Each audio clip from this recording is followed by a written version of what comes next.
Welcome to the Howe Bulldogs Coaches Show with Bill Jehling. The Coaches Show is brought to you by Summit Media Service. Now let's join Monty Walker with Bulldogs head coach Bill Jehling. All right, Coach. The toughest losses last week over in Commerce, playoff spot on the line. Didn't trail until the last 3 minutes of the game. How did the kids take that? How were they after the game? It was a pretty emotional post-game for us. I mean, I kind of kept it short and sweet on the field, but I could see the emotion in them. A lot of them were crying and in tears. I've coached a lot of football games, but this one last Friday, that was probably the most heartbroken I've ever been after a game. Not because of a loss, but because I felt so bad for that senior class. Because like I've said all year long, the senior class has worked extremely hard, and they knew they were that close to achieving their goal. But it was very emotional, very hard game. I mean, we're all still sitting here stinging from it right now. So, how much did the weather play into that outcome? I think the weather played a huge factor in that game. I mean, when it was pouring down rain, I mean, it took a lot of what we wanted to do offensively off the table. So, I mean, I still feel, you know, if it wasn't raining as much, we could have thrown the ball a whole lot more on them. Their secondary was kind of weak, but, you know, weather's part of the game, and you got to overcome and adapt. But I really do feel if we replayed that game on a dry field, I think it would have been a different outcome.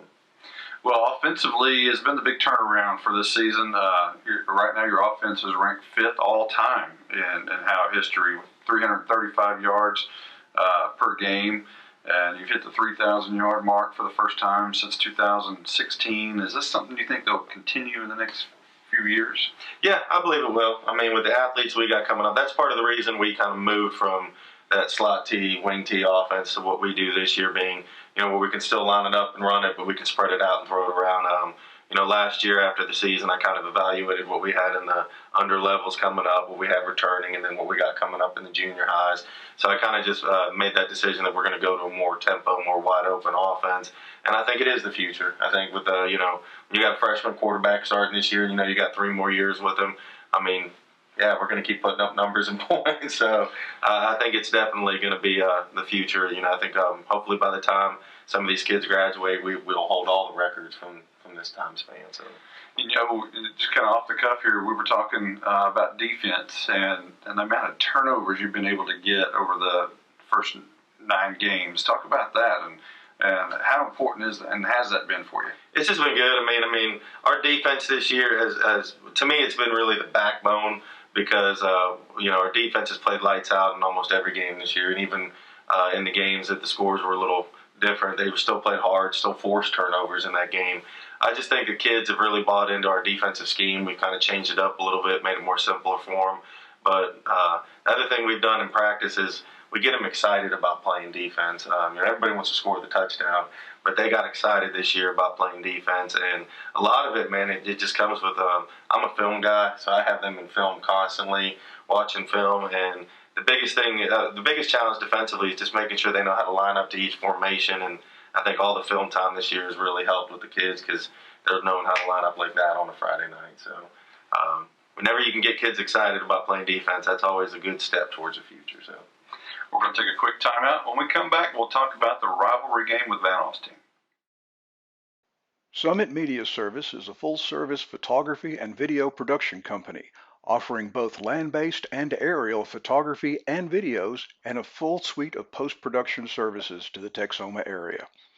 Thinking of a promotional video or a highlight reel, perhaps some product training content? We can help for less than you might think. Come check us out on the web at www.summitmediaservice.com. Coach, the 57th Battle of the Silver Spike. You've had success in rivalry games before. Talk about that. Yeah, I mean, we when I was at Hampshire Finette, we had a big rivalry game with East Chambers called the Rice Bowl. And my first year there, we lost 26-23, and we were just distraught about losing that game because it's kind of like the Army-Navy game. You win that one, you feel great for the rest of the year no matter what happens. But then we turned around and beat them our second year for the first time in, I want to say, 15 or 16 years. I think it actually might have been like 13 years that we beat them. And, I mean, it was just huge for that town, huge for that community. I mean, you would have thought we won the Super Bowl that night, and it was just emotional and great. But, you know, the kids, you do all the work, and the kids do the playing. But, you know, anytime you win a rivalry game, it's huge. Well, Red Gallagher, Van Alstyne, the quarterback a year ago, is gone. They're a different team this year. Talk about that. Yeah, VA is definitely a different team this year. They really had an explosive offense last year that could just go. This year, they still got some playmakers, but they're not as explosive as they were last year. And we're a lot stronger and faster than we were last year. So I think it's an evenly matched game. They do have a couple weapons that we got to take care of on the defensive side, and we got to do some things on offense to expose what they're giving us. But it's to me, this is an evenly matched game, and it's going to be a hard-fought game for us Friday night. I think the kids are excited about playing VA this year, and even with the heartbreak of last week, they know we still got an outside shot to the playoffs. We need some help, but the kids also have said, we beat VA. That's going to put a good mark on the end of our season. So. Well, that was leading into my next question. How some of Howe's greatest teams in 2014 and 15 didn't have VA on the schedule, and those are years you think they probably would have broken that streak, but they weren't on the schedule. Right. So here's Van Alstyne with now a 12-game win streak. Howe hasn't won since 2000, which means none of your players were even alive the last time the Bulldogs beat Van Alstyne. So from a community standpoint, do the players understand what this rivalry means to the community? Yeah, they do. We've been preaching that to them all week, that they got this senior class. I mean, like I said, they've worked so hard this year, but they got a chance to leave a huge mark and a big stamp on our program by beating VA this week. And they see that. They do, and they know how big it would be for this town, this community, this football program. And it would just be a great way to end our season. But the kids realize that. They know that going out Friday night, they're playing for more than just themselves. They're playing for a whole town this time. I mean, especially when it's a rivalry game, they're playing for a whole town. Well, and Van Alstyne, a great chance to move up to 4A next year. Maybe we'll talk about that next question, but enrollment numbers were turned in. They've got a great chance to move up. Could this be kind of a grab and stash of the trophy type thing? Absolutely. It could be. And that's what I told the kids. We win that trophy, we ain't ever giving it back to them. And I think I mentioned in comment that I would bury that thing on our football field and it would be there forever. But yeah, it could be that type of scenario with them moving up, that it could be a while before we play them again. So the enrollment numbers were turned in. What was Howe? Howe was 356. Where do you think that places? Just depends on that UIL number. I think we got a good shot at going to Division II. Just depends what the UIL does with that number. If they raise it a certain amount and we're over it, I think we're going to miss by, I've been saying all week that if we miss going to Division II, it's going to be about 1 to 5 kids. But it just is what it is. We just got to do what we got to do and keep going forward. Silver Spike tonight at Bulldog Stadium.